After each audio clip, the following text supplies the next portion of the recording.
What's up, guys? Welcome back to Foresight Football. And I think it's time we have a conversation.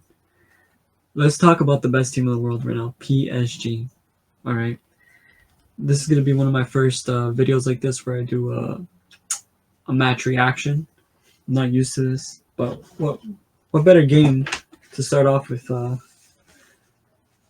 after a Barca L? All right, I'm joking. But all jokes aside, Barca had a really good game today. PSG had a really good game today. Um, this could have been a bang out if all the starters were here. Rafinha was here, Dembele, Neves, Carvajal. If all these guys were here, this would have been a banger of a game. It already was a banger of a game in my opinion. Um, Again, both teams played well. I think. I've been seeing a lot of Barca fans out there, not a lot, but a decent amount out there, criticizing the team. But they did their job, and they're coming up against one of the best teams in the world. And me, someone that's been supporting PSG just for like a year because of Pacho, I honestly thought we were going to lose this game going into here. With all the injuries we had playing away, I just thought we were going to lose. There are some players I want to highlight. So let's jump into it. Some of the players I want to highlight. All right, so first let's highlight, in my opinion, someone who had a really great game today, Hakimi. Now look, everyone knows Hakimi was great. Everyone's always known that Hakimi's been amazing. Probably the best right back right now. That pass he made, oh my goodness. Trent who? This is coming from a Madrid fan. Trent who? That pass was amazing. I know it was a basic pass, but it's so easy to fumble the bag there in the last couple minutes, knowing that this is the pass to win the game against Barca. And these players aren't stupid. They're on social media too. Everyone knows that everyone's looking at this game to see, well, who's the best team in the world? Who's the best team in the world? With Liverpool losing a game last week and the day before, the attention's kind of come off of them. Now there's kind of an agenda for Bayern Munich, Chelsea. People have been clowning them. So kind of the only teams left are Madrid, not so much, but Madrid's in that conversation, mainly Barca and PSG. And I know Hakimi was thinking, oh, he had a smile on his face when he made that pass. He knew that game was done. But credits to Hakimi. Next player I want to, give credit to is Mendes. Another great fullback. My goodness, bro. The way this guy bodied Lamine Yamal. I felt bad for him. I honestly felt bad for him. I was like, this looks like child abuse. But then you see Lamine Yamal ask for the card. Mendes gets that card. And, justice. But Mendes had a great game today. I wouldn't say he kept Lamine Yamal quiet. Lamine Yamal had his moments and almost created a couple of goals there. But Mendes, for the position he had today, controlling Lamine Yamal, amazing. And then getting past Koundé so many times with that link-up play with Barcola, what a great player, defensively and going forward. Of course, I got to highlight my boy Pacho. Great game. 8 out of 10. He saved them, I think, from about 2 goals. But there's 2 players in particular I really want to highlight. And the first player is Zabarni. Zabarni had a crazy game. This guy played out of his butt. Bro, they found the Marquinhos replacement. In all respects to Marquinhos, not definitely a legend for PSG.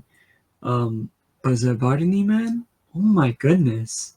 Look, I didn't watch a lot of Bournemouth last year, but this guy is a baller, and I've already saw a little bit of him before this game. But I thought surely against Barca they might have a field day with him. But this guy showed up. Man. He had two clearances where slide tackling clearances right when they could have scored. This game without him, Barca surely scores 2 more. Not to say that if both teams were there, it would end 3-2, but there's definitely 2 goals there that he was the last man. Last person I want to talk about.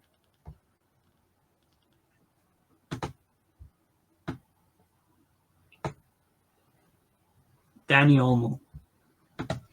Now look, respect to Dani Olmo. I love Dani Olmo. I thought he was great at Leipzig. I was watching him for a long time before. I just thought he was unnecessarily signed for Barcelona.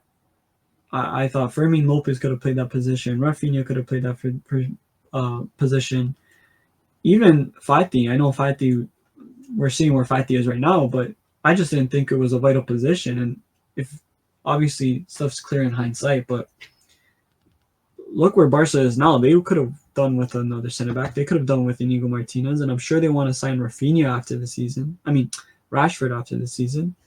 And Dani Olmo really didn't change the game today. He couldn't change it today. He's not a game-changing player. Uh, respect to him, of course. Great player, great for depth, great to gets in a lot of teams in Europe, and I'm sure almost any team in Europe would want him. I would love him at Manchester United. I'd even love him at Madrid. Obviously, you wouldn't get into starting 11 at Madrid, but great player. I just think after watching today's game, I feel like Barca fans really got to take a look and be like, was it really smart for us to sign Dani Olmo that year?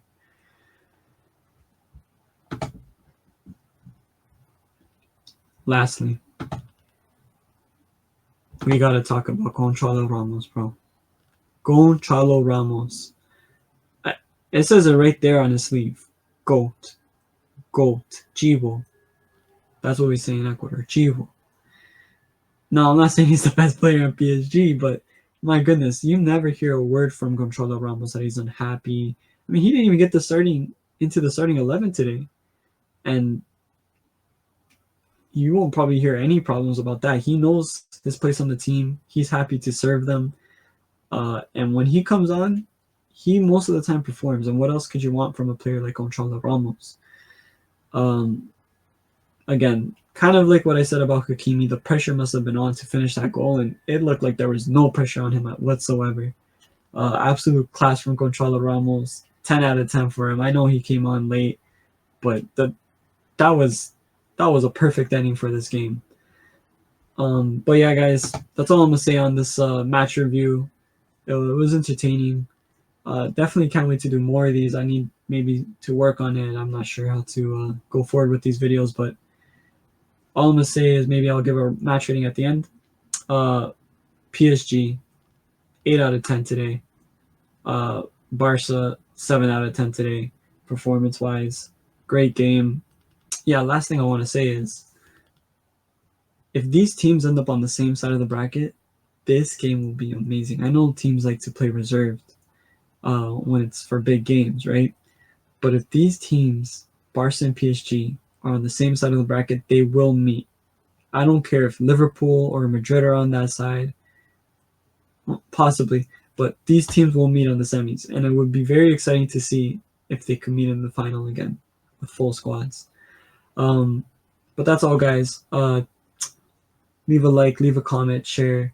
Tell me what else you want me to review or other video ideas. We should be dropping videos soon. It's hard to schedule stuff with Dom, Oaks, and Soda since we all have very different schedules. But expect some content from them. And yeah, guys, have a great day.